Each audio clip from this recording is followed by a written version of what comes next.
Hello and welcome to the Center for Spiritually Integrated Arts, a Centers for Spiritual Living teaching center. I am Reverend Dr. Raymont Anderson. I am the founder and the spiritual director. Now, as you are sitting there joining us, you may have questions, any number of questions, such as, who am I? How did I get here? Spiritually integrated arts means what exactly? What is a teaching center? Well, what is Centers for Spiritual Living? What is that? What does that even mean? Or New Thought, or religious science, or science of mind and spirit? You may have any number of questions about this specific community, about the parent organization, CSL, our philosophy, our teaching, our liberation theology. Any number of questions. Feel free to send an email. We look forward to connecting more and building our virtual community, our global community. And if you haven't connected yet on social media, feel free to do so. This is your invitation now.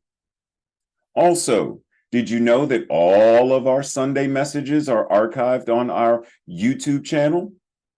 You can watch it anytime. Now, questions about anything, such as becoming a member. What does that mean? What does membership entail?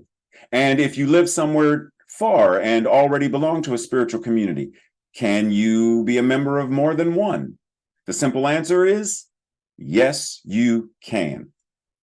Just like you can shop at more than one grocery store, you can attend or be a member of more than one gym. We are building beloved community. So you can do both. You can be a member of both. You can be involved with both. That's what being in spiritual community means. So we welcome you. We invite you. We are so appreciative that you have found this community and that you have joined us today. We bless you. We love you. We welcome you. Live long and prosper. Sit back, relax, and enjoy the rest of our Sunday message. Love you. Connect with you soon. Blessings.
Namaste and greetings.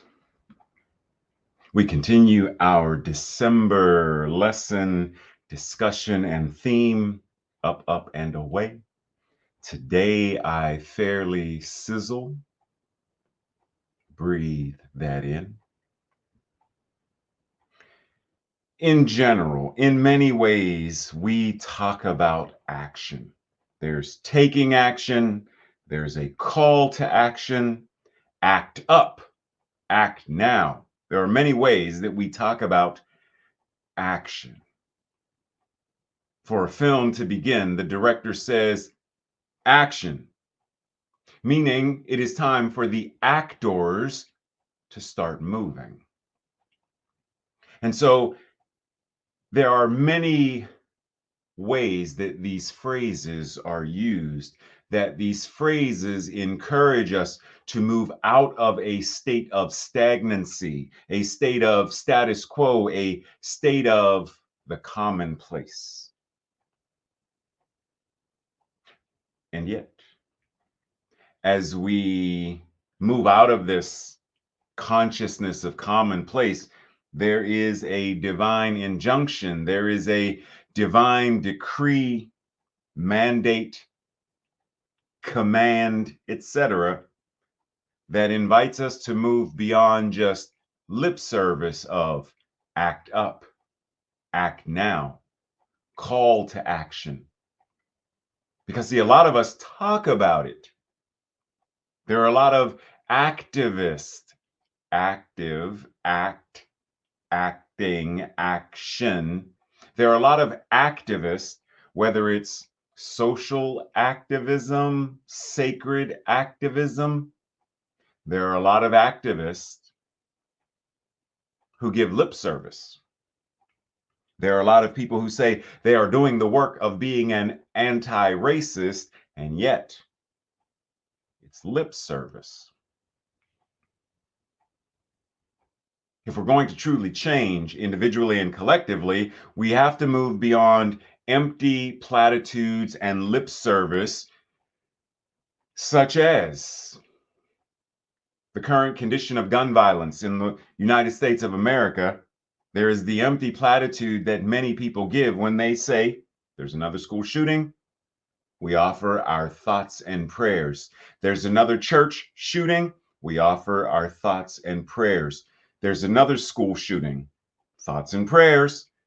Nightclub, thoughts and prayers. Supermarket, thoughts and prayers. But there's no real action when it comes to policies and legislation, regulation of, empty platitudes and lip service. So if we truly desire to live in a world that works for all, a world of peace and equity, harmony, justice, health, and more, then we must not only hear, not only receive the divine injunction, but embody it and allow it to show up in us, through us, and as us in effective and relevant and real world applications. Because otherwise, it's the same old, same old. So our actions must consistent, convicted, continuous, just like breathing. We don't breathe sporadically. So I've decided as my New Year's resolution, I will breathe every Monday, Wednesday, and Friday. The other days of the week, I have other things to do besides breathing. You said, what now? Consistent, continuous, conscious, all of these things. Our effective, relevant, real-world applications have to be. They can't be sporadic. They can't be once in a while, once every third Saturday of September.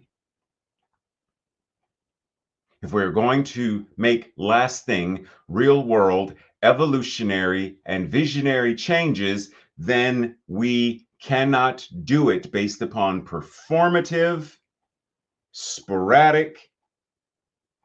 It's got to be embodied, effective, real world, relevant, applicable actions that move us in empowered and life affirming ways. There is a place for transactional, and then there is the time for the transformative and life affirming. And that's precisely what we are invited into.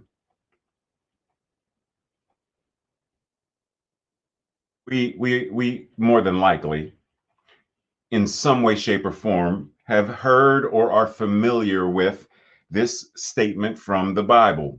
Whether you have read the Bible or not, in some way, I'm sure most of us have heard reference that faith without works is dead. Faith without action is dead. If there is no action that is in alignment with what we claim our life affirming faith is, then it's simply metaphysical masturbation,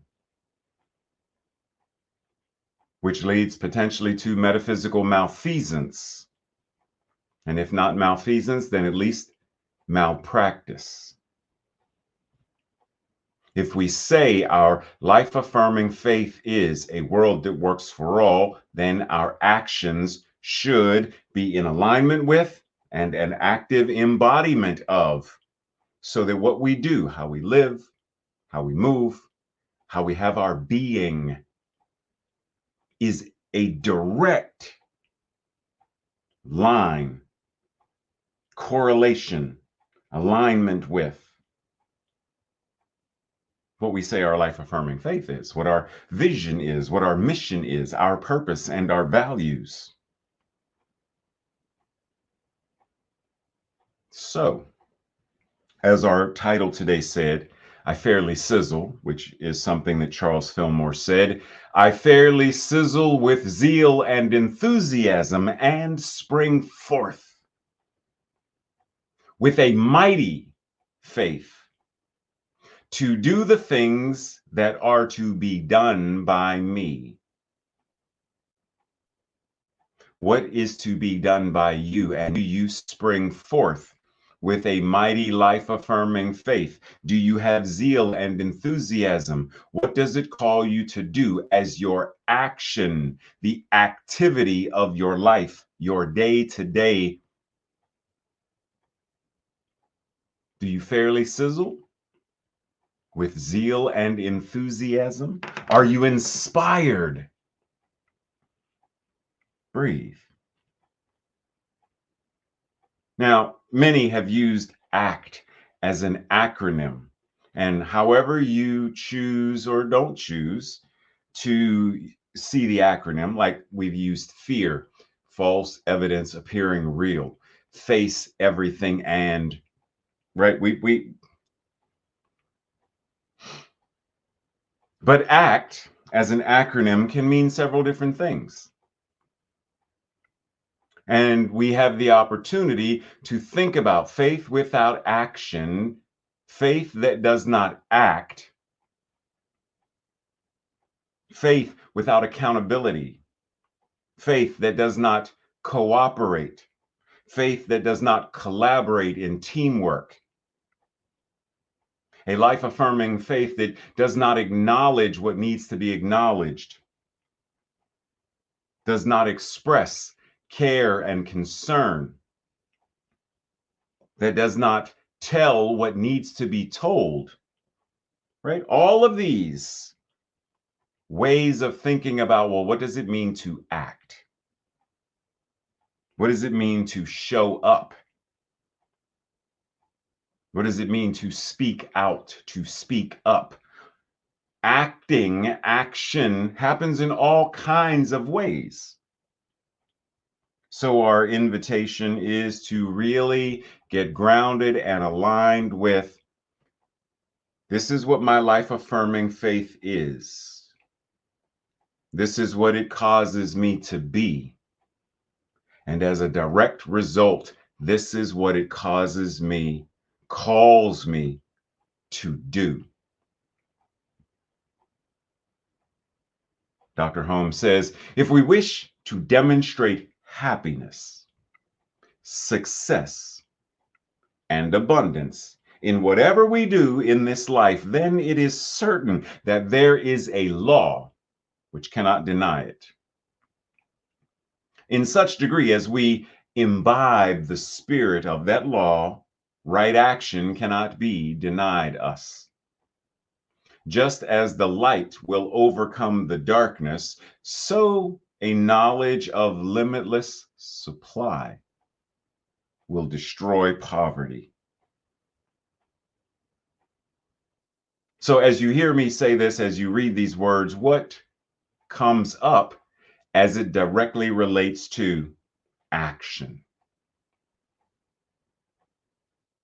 If we wish to demonstrate is an action. Well, what does happiness as a demonstration look like? Feel like? What does success as an action look like? This knowledge of limitless supply, what does it look like as an action? By legislators, what does it look like? By the wealthy 1%, what does it look like? If we are going to, quote unquote, destroy poverty, what does that look like as an action? What is the activity? What does this now enable people to do as they live, move, and have their beingness in their own lives? What is the fairly sizzle with zeal and enthusiasm? What is being sprung forth, and what is ours to do as it relates to this? Now, there are a lot of words in here and phrases that imbibe the spirit. You know, it gives this idea of separation and anthropomorphism, linguistic convenience, and poetry. The number one thing to think about and reflect on is, what is this passage? What is this phrase, this quote, inviting me to do with my life-affirming faith, my mental equivalence, my actions? It is very easy to say things about poverty and, well, it's their fault. It's their fault. They're to blame. If it wasn't for that wealthy 1%, and, well, if it wasn't for the consciousness of the founding fathers, it's easy to lay blame.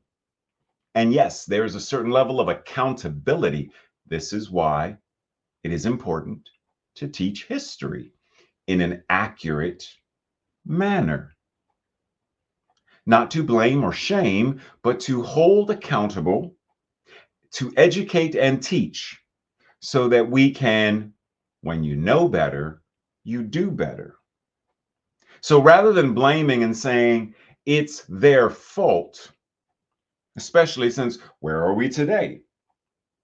We can say the cause of what we are calling modern day poverty, the cause, the effect, the cause in consciousness, the cause in actions. What laws and legislations were put into place that directly correlate to this? Then let's reverse engineer it.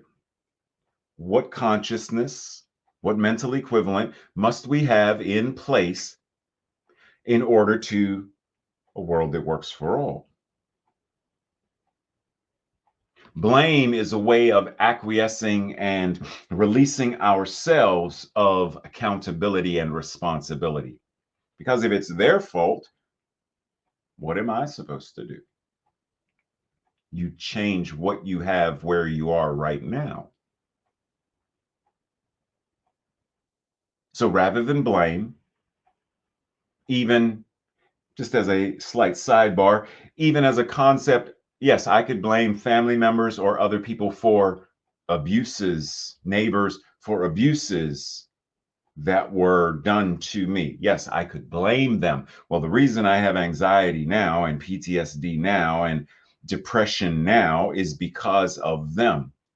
That very well may be. There is something they did as a cause that led to this effect. But the most important thing is, what am I choosing to do today about the anxiety, depression, PTSD? Breathe. Dr. Holmes says, everything that is of the nature of limitation is but the limitless flowing through us at the level of our acceptance of life, our mental equivalent.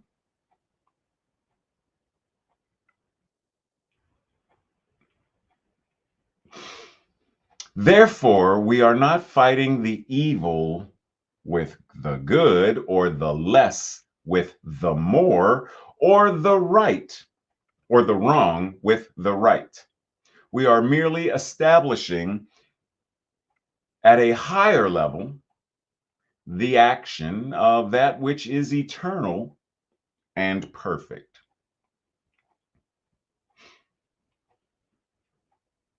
Keeping in mind, once again, that there are systems in place that whether our mental equivalent is of whatever, if the system in place doesn't change, then to a certain degree, no matter what I do as my mental equivalent, it's not going to breathe. This is why rugged individualism isn't effective. This is why it's all about me, I got mine, you get yours, isn't effective. None of us are free until all of us are free. So whatever is causing this nature of limitation, whatever is causing it, whatever is perpetuating it, ours is the invitation to get real and to get honest about identifying the cause and changing it at the level of the cause. And that's the important piece. And so we change it individually, we change it collectively. We change it as our individual, and we change it as the systemic. We change both and. Otherwise, it's not really going to change.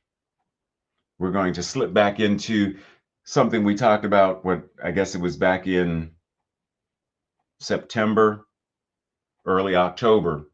We talked about this idea of somebody, anybody, everybody, nobody. Oh, there it is. It's on the slide, right? Back on September 29th, we talked about this. So let's revisit it with this consciousness of where we are today. There was an important job to be done, and everybody was sure that somebody would do it.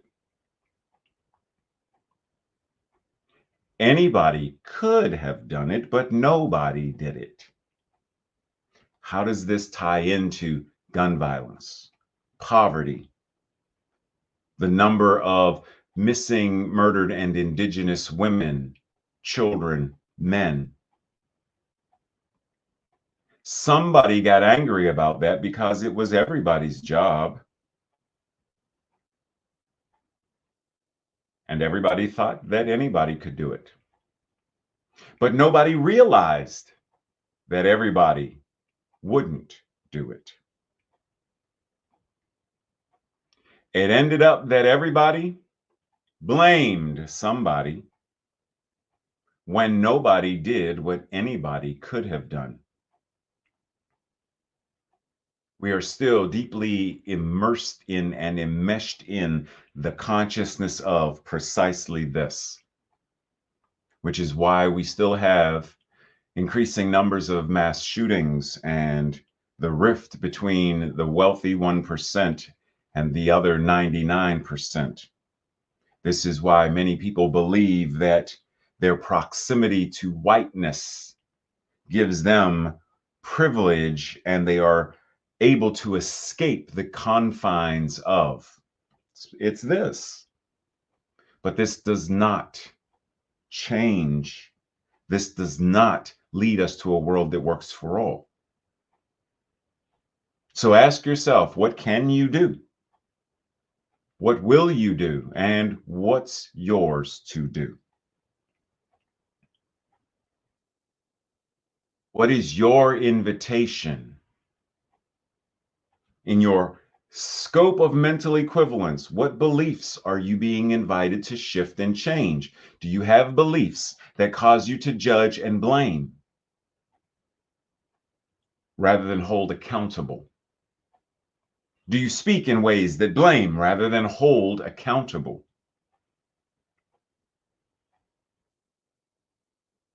And the invitation is both and. There are times that we are going to get it off our chest, we are going to blame. But then at some point,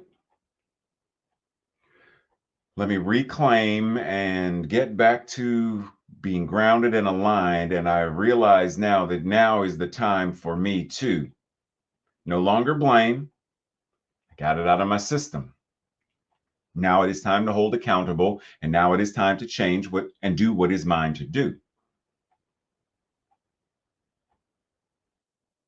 The greatest good which our mind is able to conceive should be affirmed as a part of our everyday experience.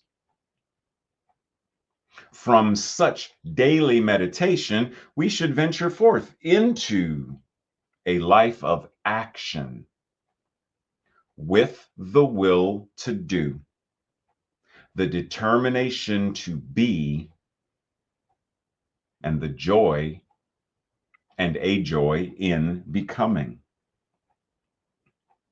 How many of us are living like this every day?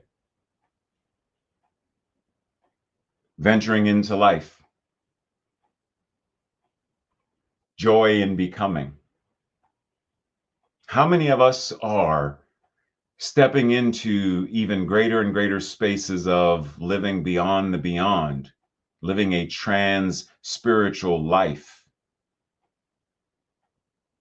How many of us can identify what is the good within our minds? What good are we able to conceive of? Can I truly conceive of a world that works for all and affirm it? Not just as a empty platitude of, yes, we are creating a world that works for all. So what does that look like? Yeah, peace. That's really vague. Ooh, pick something. Schools. What is a world that works for all? What does that look like as it pertains to schools? Not colleges yet. We'll talk about from elementary to 12th grade. A world that works for all looks like what for those schools? Peace. That's too vague. Can you describe it? It's peacefulness. So that's a no. Joy. What? You get my drift. It is easy for us to simply speak the language of jargon without taking the direct inventory to really get grounded, really get clear on what are we talking about so that we can truly strategize and plan, meditate, contemplate, cooperate, collaborate in order to co-create a world that truly does work for all. Are you motivated to do that deep dive and inventory? What does it even mean to be motivated? Oh, motivation, act. Oh, there we go with that word again. Or process of furnishing, providing some incentive or the inspiration to take action. Are you motivated? Do you have the motivation to do what is yours to do? Do you have the motivation to even identify what is yours to do? Keeping in mind that Bible passage that references you have not because you pray amiss, and amiss being with the wrong motive or motivation. You lack the stimulation towards effective action. Our thoughts and prayers comes from a place of the unmotivated, the place of being apathetic, stale, uninspired. True change transformation comes from a place of being motivated, a place where our intentions, a place where we feel driven and compelled to whatever it is, whatever the action is. We are compelled to do so in such a way where, I don't know where I heard the story, but there was there's a story, a parable of someone who deeply wanted to know what enlightenment was and the meaning of life. And so they go find a guru on this high mountain somewhere. And they explain to the guru, this is what I want. And the guru doesn't say a word, simply motions for them to follow. They walk all the way down from the mountaintop, down to the beach or down to the river. And the guru walks into the river and motions for the person to follow. And the guy follows him into the river and motions him to come closer. And the guy comes closer. Now, at this point, they're about chest high in the water. And the guru grabs him and dunks him under the water and holds him there. And the guy is like, what am I being baptized or something? What am I? And he keeps holding him there. Well, now the guy is like, okay, I need to breathe. And he's still holding him there. I got to breathe. And he's still holding him. And he's still holding. And now the guy is thrashing and the guru's still holding him. And then he lets him go. And then man bursts up out of the water and that first breath. At which point the guru said, when you desire this purpose and meaning of life, this thing you call enlightenment, when you desire it to the degree that you desired that breath, you will realize that it is already yours. When we want a world that works for all, as much as the parable instructs, that man wanted that breath, it will already be done. We will already have stepped into the consciousness of it. But we collectively, we don't want it yet. We are not motivated to manifest it yet. Now, the question is, will we be? Will we ever be motivated enough? Do we really need to hit rock bottom? Do we need to almost be drowned, as the parable gave us? Do we need to almost be drowned in order to breathe? I don't believe we do. But we haven't yet reached a critical mass. Feeling organized and directed is intelligent creation, as Dr. Holmes says. Feeling organized and directed is intelligent creation. Is what we are feeling, is it organized and directed? Now, we're always feeling something, even if what we are feeling is apathy, laziness, or whatever, indifference, whatever labels we want to put on it. We are always feeling something, depression. We are always feeling something, anger. We are always feeling something, grief. But the question is, in what way is it organized? In what way is it directed? Because even in the chaos, there is organization and direction. But is it organization and direction into what we are desiring to create? So our remix says embodying and taking organized and directed action is to embody and consciously live from and as intelligent creation. Embodying is to embody and consciously live from and as intelligent creation. Embody it, be it. And then the zeal and the sizzling and the springing forth will happen naturally, just like the guy bursting out of the water did not need to pause and think about, let me remember, what is it like to breathe? He took the breath because his body, which is intelligent, knew what it needed to do. Respiration. When we are embodying it, we will automatically know what to do.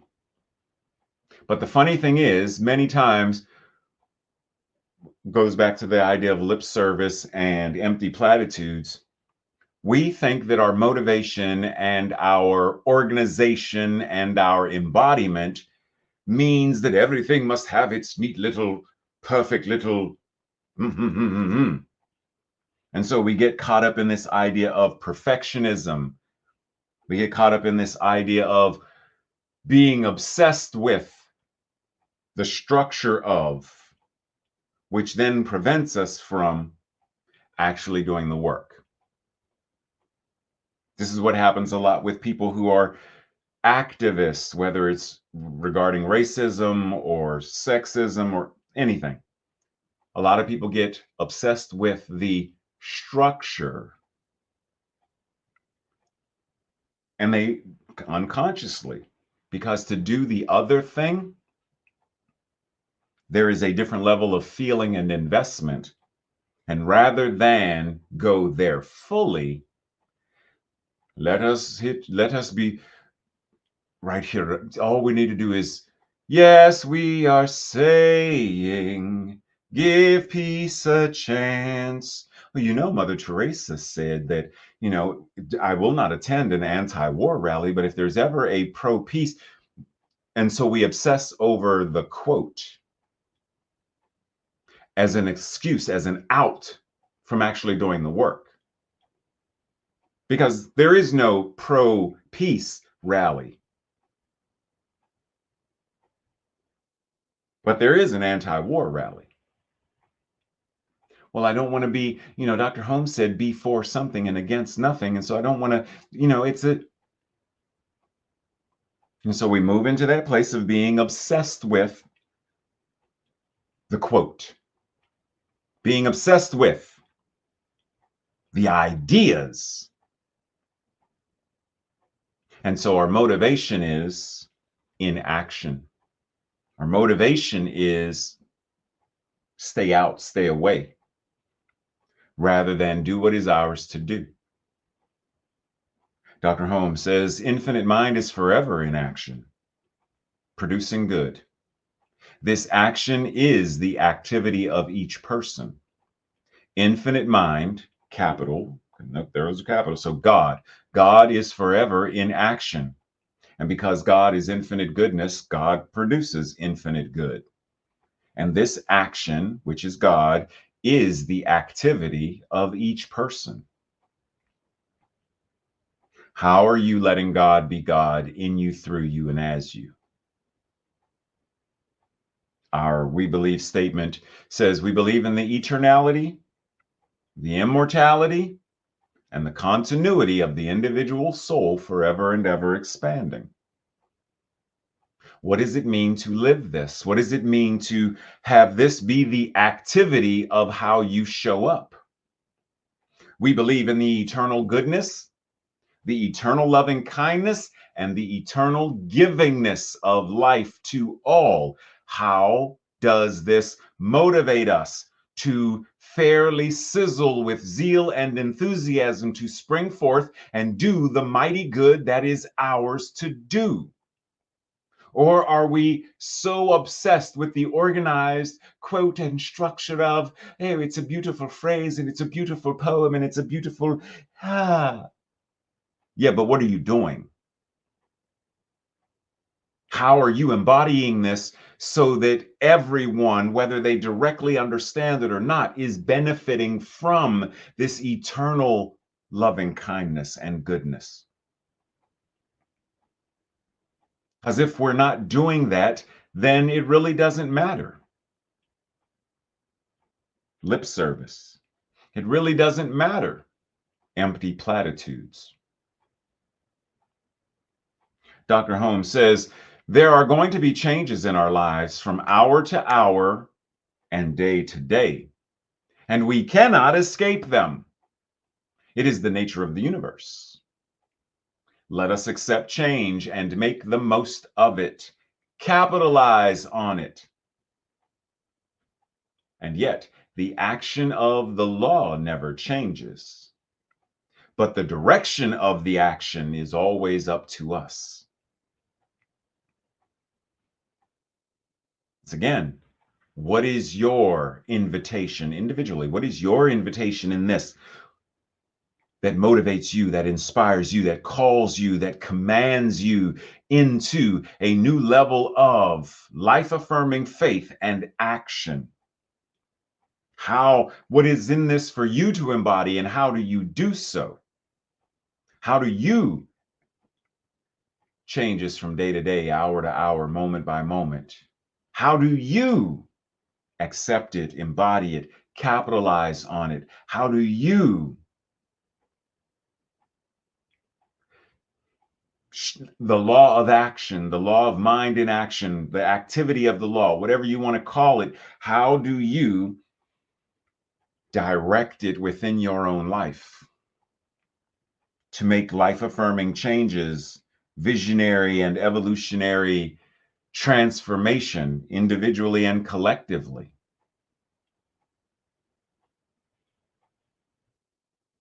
Science of mind and spirit as a liberation theology offers us the ability to change our habitual behaviors and take greater life-affirming action in our lives.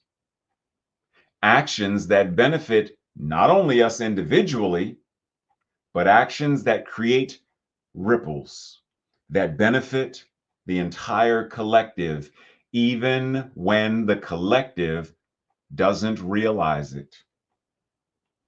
The collective consciousness that was once slavery and Jim Crow segregation was unable at the time to see how diversity, equity, and inclusion not only benefited people of color as their liberation came to be, but how their liberation was a catalyst that also liberated the oppressors. The same goes for the LGBTQ community and liberation of the LGBTQ and women's liberation and because it's all connected. None of us are free until all of us are free. We have the agency to steward our divinity into measurable actions, and those actions accumulate.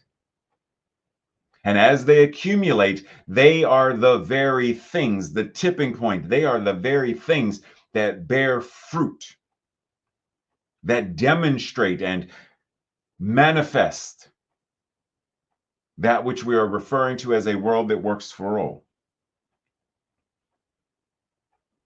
How are we shifting our mental equivalence in order to manifest and create? Breathe. This week's affirmation, our declaration, I will say it first, and if this resonates with you, I invite you to say it with me on the second go round. I act in ways that demonstrate my embodiment of infinite love, joy, wonder, and power. together. I act in ways that demonstrate my embodiment of infinite love, joy, wonder, and power. So it is. Breathe. I act in ways that demonstrate and embody. This week's journal questions or Thursday night study questions. Number 1, who have I blamed simply to point a finger without also doing something to hold them accountable or healing as it relates to what I am blaming them for? Right? There are times that we point the finger to blame, but we're not holding them accountable, nor are we healing whatever we are blaming them regarding. You abused me. I am a victim. I have PTSD. It's your fault. Yes, to a certain degree. They are the cause of certain situations that led to, gotcha. Can you hold them accountable? Well, not now, they're dead. Or no, not now, I don't speak to them. Okay. So then how are you invited to heal what is yours to address and heal? We cannot hold the founding fathers accountable for Second Amendment and whatever. Okay.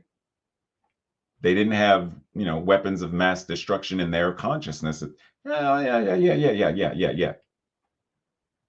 But are there people that we can hold accountable? How do I hold myself accountable as it relates to that? And how do I heal what is mine to heal regarding that? Number 2, William J. Toms is credited with saying, "Be careful how you live. You may be the only Bible some people ever read."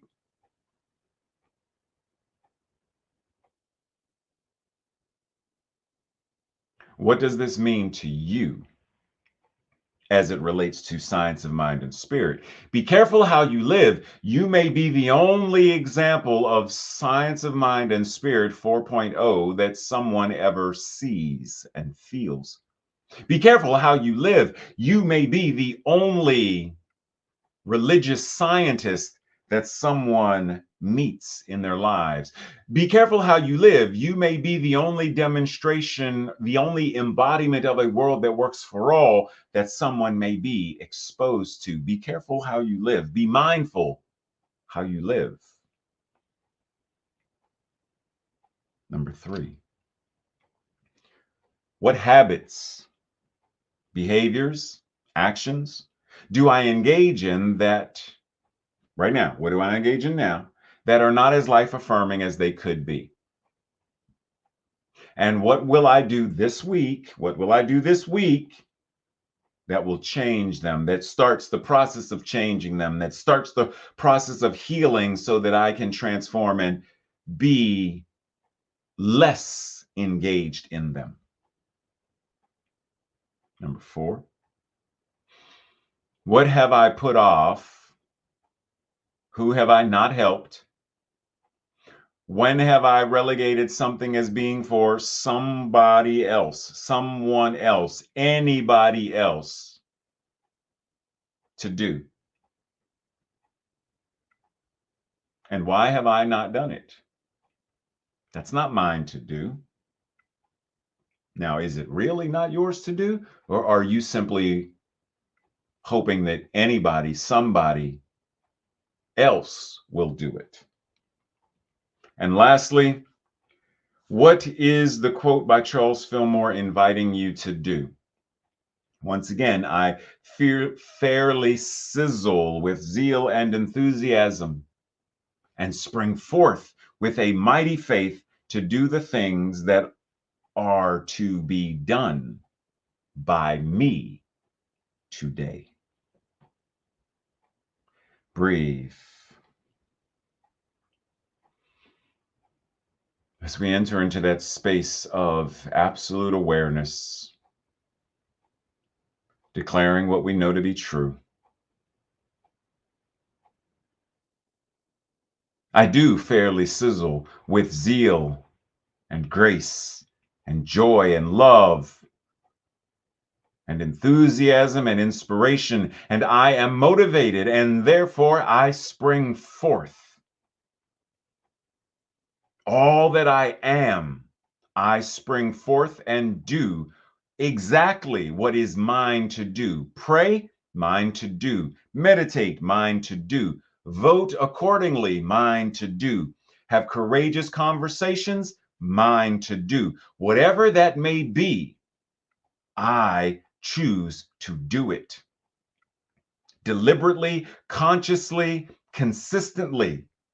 I choose to do what is mine to do. That which is the activity of spirit, God in motion, incarnating in through and as me, is not demonstrating as apathy and indifference. That is blasphemy. That is a waste of my divine creative truth. That's like saying, yes, I just won the Powerball and Mega Million, and I now have $700 million, but I'm going to spend, invest, and utilize none of it. But you're a millionaire, and yet you are living as a pauper. Many of us are doing that exact same thing with this thing called God, and yet in this moment right now, what I am declaring in, through, and as myself, knowing that what I say about me is true for all who are right here, right now, watching this, right here, right now, embodying this word, that which God is in, through, and as us, this infinite life-affirming abundance, this infinite goodness. We believe in the eternality, the immortality, and the continuity of the individual soul forever and ever and ever and ever expanding.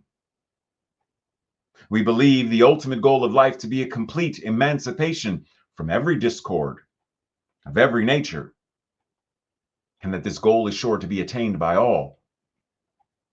That this activity of spirit is living, moving, and having its beingness right now, in, through, and as us. And so we use that full power that God is as us. And in so doing, we change, we transform, we metamorphosize individually and collectively.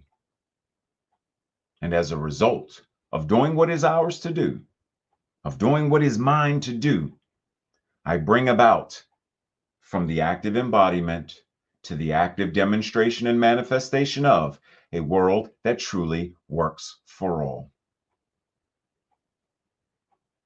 I fairly sizzle with zeal and joy and grace and love and power and presence, for that is what is mine to do. Be the embodiment of peace and love and wisdom and divine right action, discernment, and more.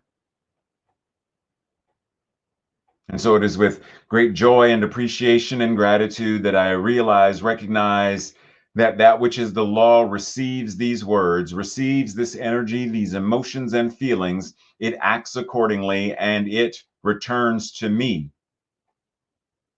full to overflow. The demonstration of this word, in other words, answered prayer, because it's already done, fully formed and fully functioning in the mind that is God. It's already so. And so, knowing it is already so, then I now spring forth as the activity of my amen. Breathe. And so it is. And so it is. Namaste, blessings, much love and appreciation. Be sure to check the chat to see if we are meeting for after message fellowship. And I will see you all very soon. Blessings.